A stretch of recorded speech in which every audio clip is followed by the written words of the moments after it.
So, attempt number 1376. My the topic that I want to speak about is related to when you're meeting someone for the first time. And there's, if I remember correctly, there's supposed to be 3 bullet points in this advice, but I cannot remember the third one. So I will only speak about the two things I remember. Excuse me. And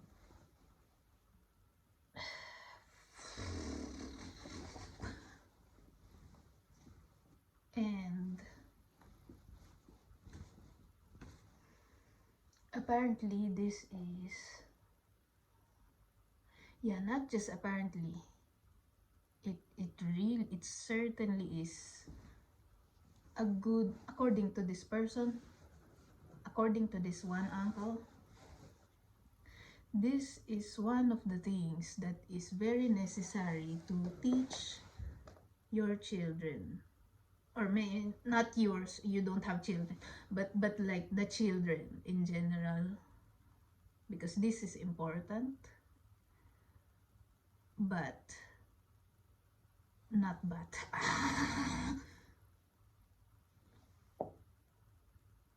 So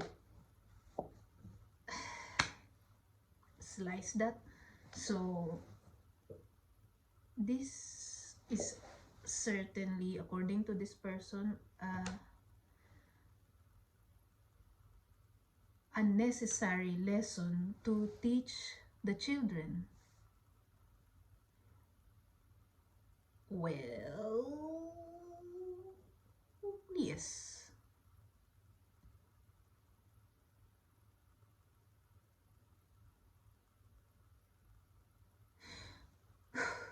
Well, I'm entertaining different perspectives again in my head, so pardon the face that I just made.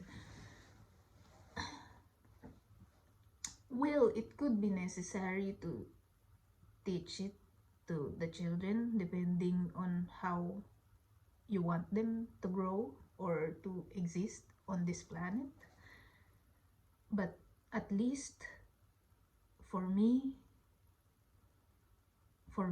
if I were to have children, which I will not, but let's just take the hypothetical children, I will teach it to them because it will help them with successful social interactions on this planet. So I will teach them. Yeah, let's just put it that way. I cannot speak for everyone. Of course, I'm just one single human being. But if I were to have children, which I will not, again, I will teach it to them because this will help them when they are being a kid also, and when they grow up, it will help them both in different stages of life.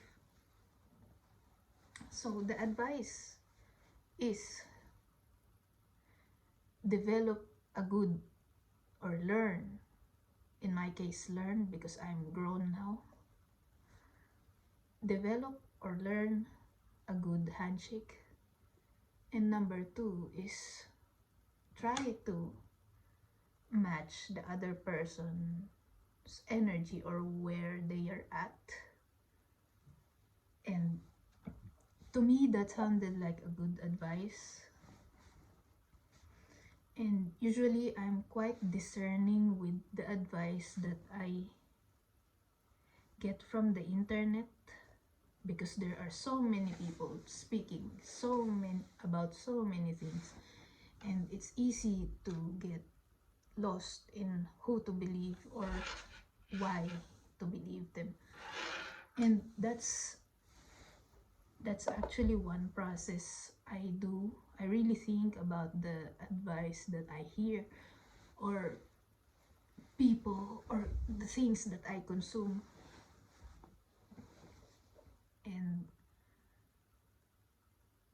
I have a few questions I ask myself before I take the advice. And one of them is that, why should I trust this person? Or why, yeah, so, something along the lines of that.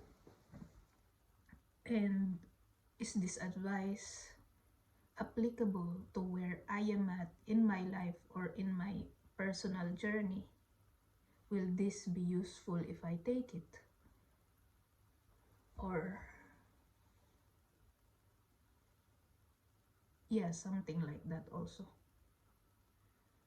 Because sometimes people give good advice, but it doesn't fit the path that I'm taking, so I'm gonna leave it. I'm not gonna take it.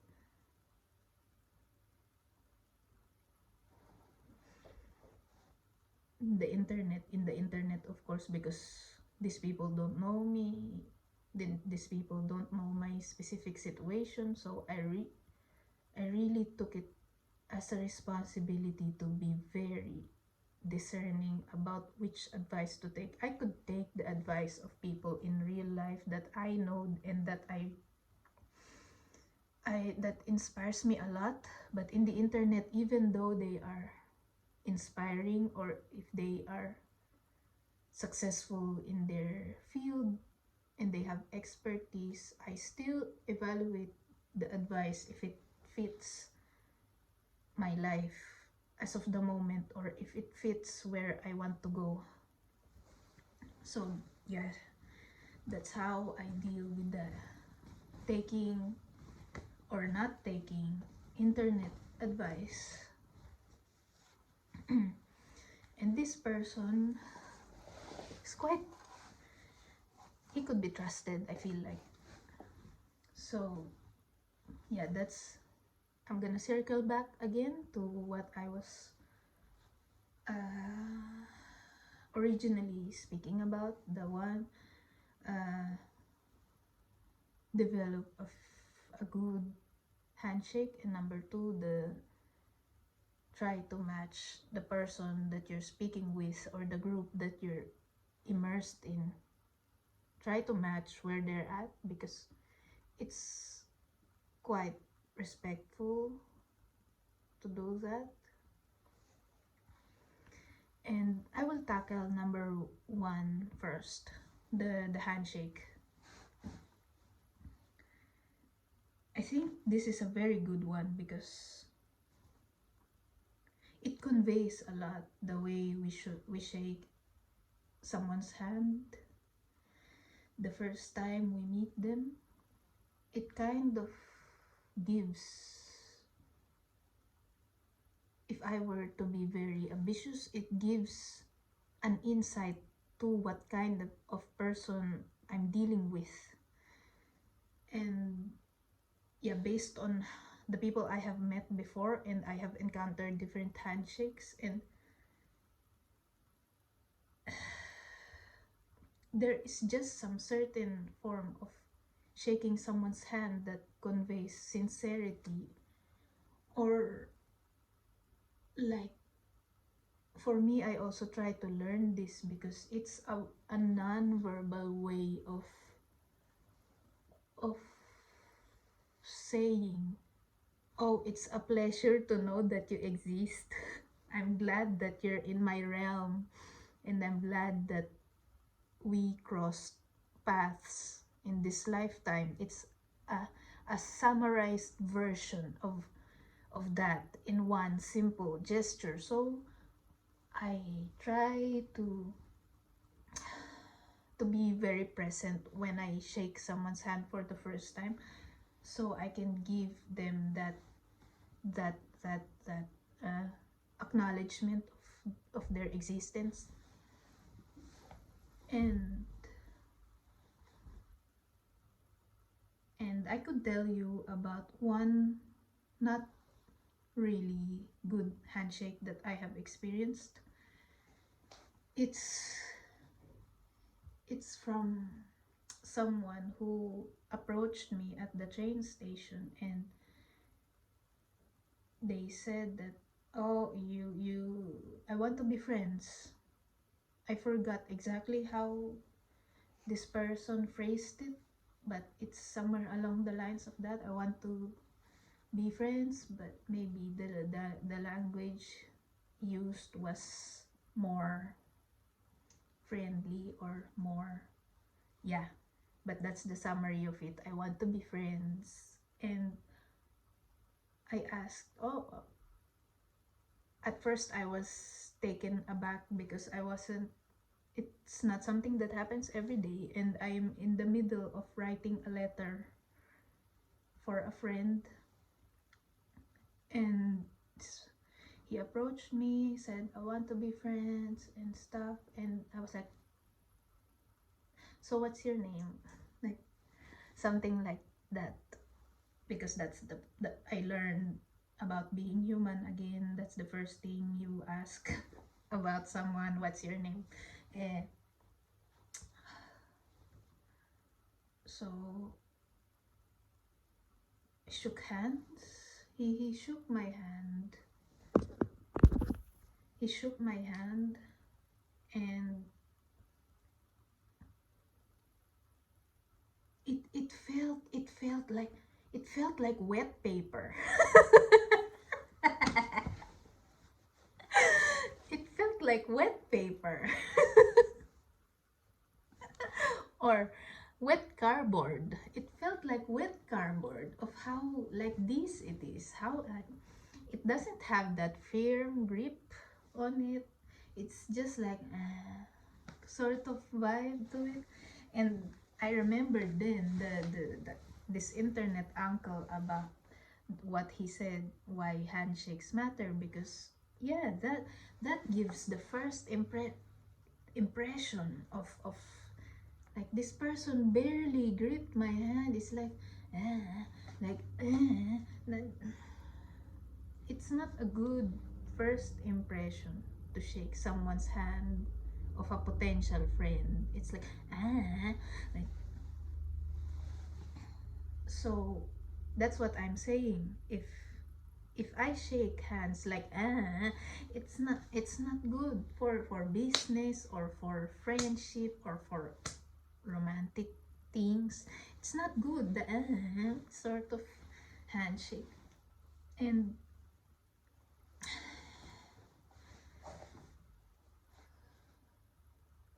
I distracted myself, as you can see.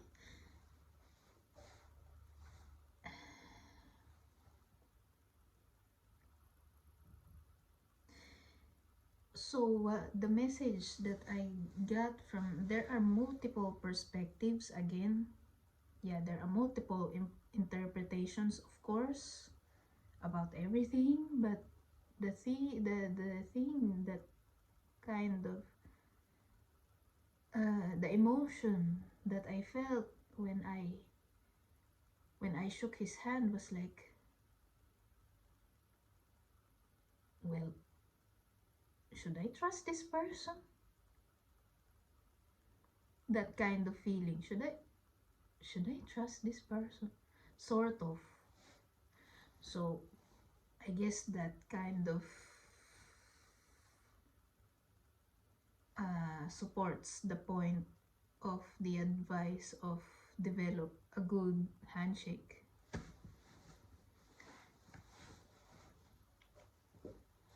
And point number two.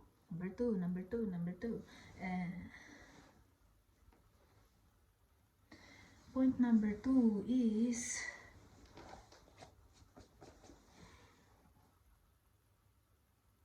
what's point number two? What's point number two?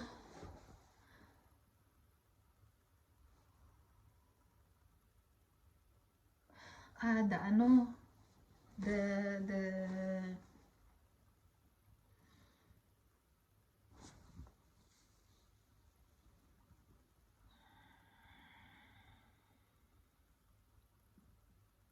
can you just tell me to calm down?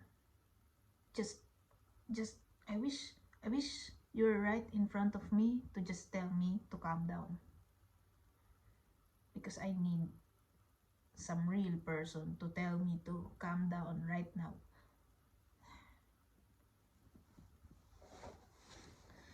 Anyway, I think I remember now what point 2 is. It's matching where people are at when you're meeting them or conversing with them or conversing with one single person for the first time. And this, when I first heard this, I was a bit like this in some regard, because I am pro individuality of the person, and in some perspectives, in some in some perspectives, if you look at this advice, it seems as if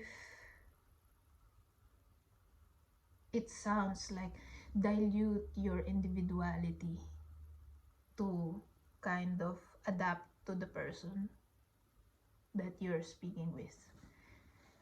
It looks like that on some perspective. And while on the other perspective, it looks like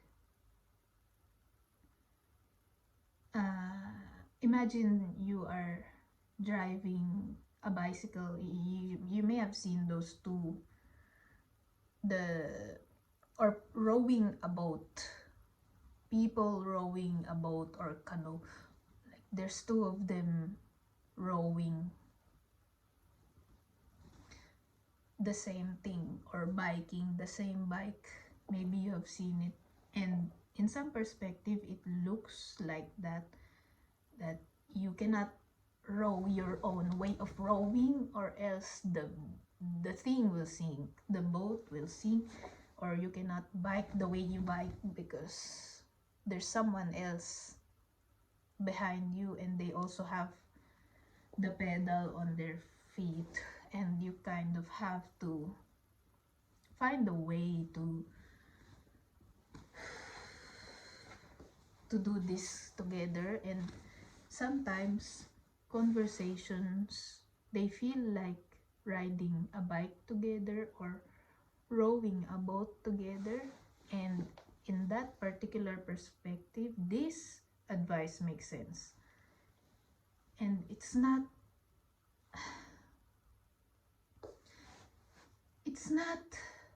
I'm not diluting my I feel like I'm not diluting my individuality, because I'm still this whole whatever it is that exists on planet Earth. It's just that I have to ride a bike together with another person or a group of people, and I have to learn how to operate in a way that we will not encounter an accident on the road. Does that make sense? I feel like that makes sense. At least that's how I thought of it. I'm not diluting my individuality. I'm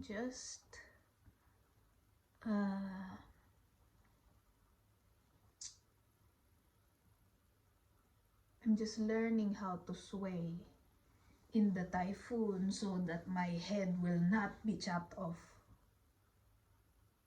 I'm not saying that the person is a typhoon, but you get what I mean.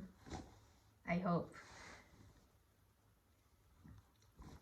Yeah, so now it makes sense to me, and I also feel that it's a way, for me at least, it's a way for me to show respect. I hope I am doing it correctly, because as you know, I'm still learning how to exist